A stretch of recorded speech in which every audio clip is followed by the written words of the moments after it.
So in just a minute, we're gonna go see where Jim spends his nights, or a typical, I would say, bivouac. So just to sort of review, you really wouldn't prefer to be in a shelter or someplace like that, is that correct? Shelters, you get guilt by association when you go to a shelter. Okay. All right.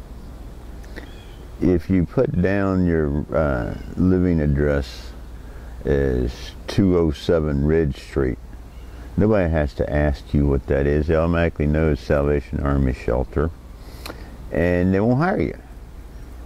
Anyway, it's, you know, you can be the greatest thing that ever came along, make $1 million a year, but because you say you stay at the Salvation Army shelter, ball game, it's a wrap. Right. I just can't help but ask you, Jim, what about you put down, if you're living out in the woods, I mean, you couldn't very well put down the woods for your address. I put down the P.O. box I have. Oh, okay. The one good thing about being homeless, you don't have to worry about mail. You know, that sounds like a benefit to me. I mean, well, yeah, you don't get all the junk mail, the advertisements that you really didn't want anyway. But for me, it's been self-determination. I know I can do it. I started out poor 40 years ago. And how long have you been homeless? I've only been homeless, well, 2 years, 2.5 years is how long I've been homeless. But I'm climbing out of this. So when I first arrived in the from Sacramento, I came here 2 years ago, slightly over 2 years, round numbers. I had a basically, as I'm clothed now, a thin shirt, thin pair of pants, and it was snowing, and if memory serves me, the outside temperature was 15 degrees. And so I walked the streets of Charlottesville the whole night. Actually, it turns out I later realized I'd walked past Hope Center 3-4 times that night. I went and stayed in Salvation Army. I stayed there a few months. Then I obtained the position I currently have, which I've had almost about 18 months now, I guess, round numbers, and started my climb out of this hole. I started saving to go to school. When I spent 13 years of incarceration.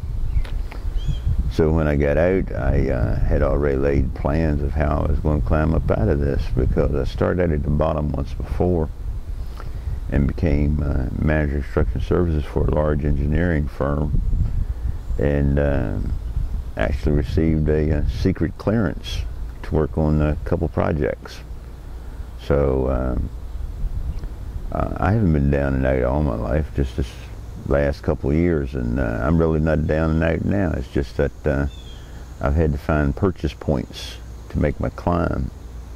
Well, we appreciate you letting us get into your life a little bit, Jim, just to show part of what many of us hear about and read about but really don't know about.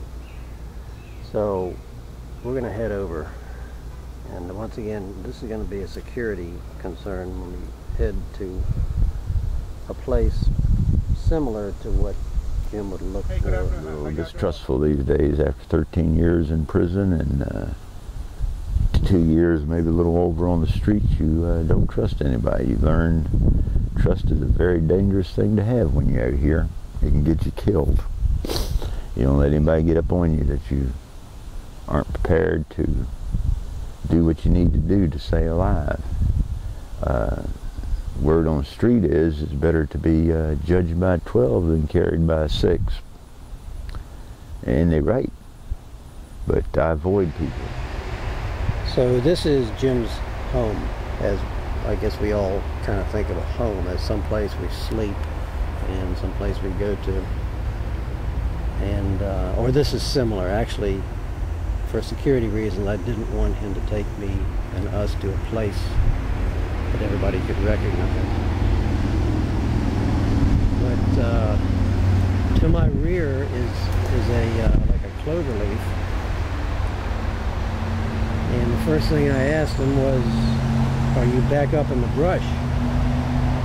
And because I would think he'd want concealment, and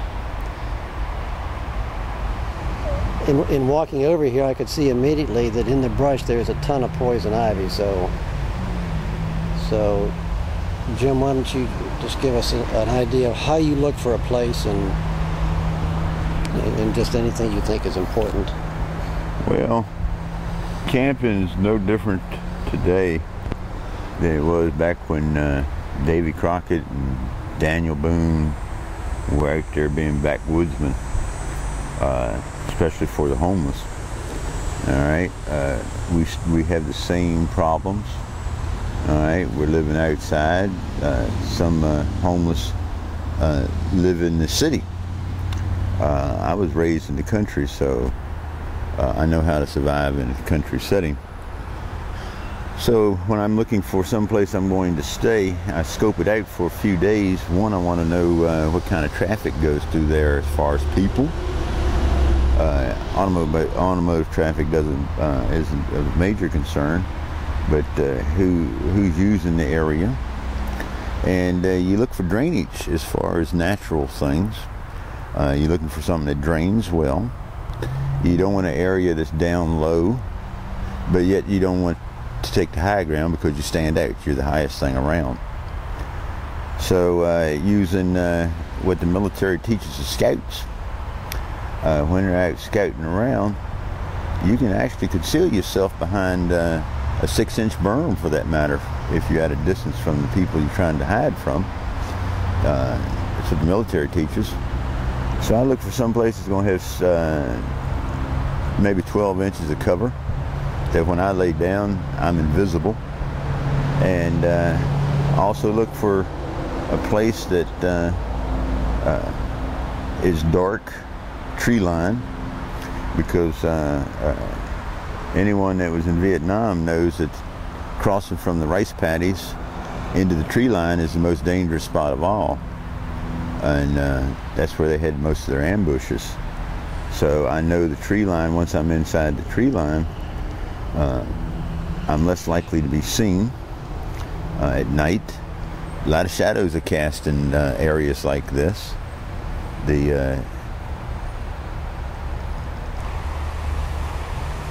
So this area is not really like secluded in a hidden glen, and but there is one down there. And I asked Jim why he wouldn't have gone down there to really be hidden from people. And I suppose the poison ivy is part of it, but there was something else as well, right? Yeah, there's a mother fox with 3 of her cubs down there. And I don't want to bother her. And I don't want her getting used to people, so anytime I see her, I throw stuff at her to keep her afraid of people, because I don't want people killing her or her cubs, running over them or anything, because we get too used to people. At the same time, I use the fact that she's willing to come out to tell me there's nobody around. A deer, for example, where I was last night, was feeding at my feet till I got up, till I moved, and then they took off, because I even hid from the deer, which is good. Tells me one thing: I'm concealing myself well.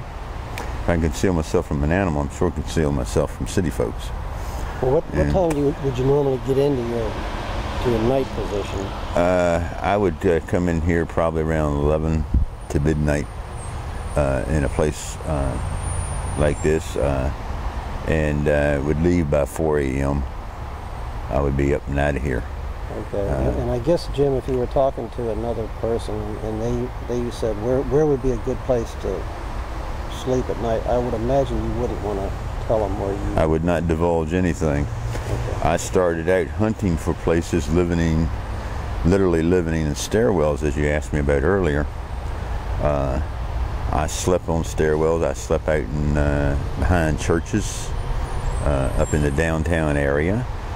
a very dangerous situation, because that's where the hooligans rumble and ramble, and I don't want to become like the homeless person did the other day, just a week or two ago, laying in the hospital and not expected to live. So I do not divulge anything to anyone. Anyone asks me, I just say out there. I really do appreciate you taking us out here, Jim, and showing us what's going on. And I hope you get enough sleep. I get as much rest as God wants me to get, so I keep on going. And as long as God's on my side, nothing can stand against me.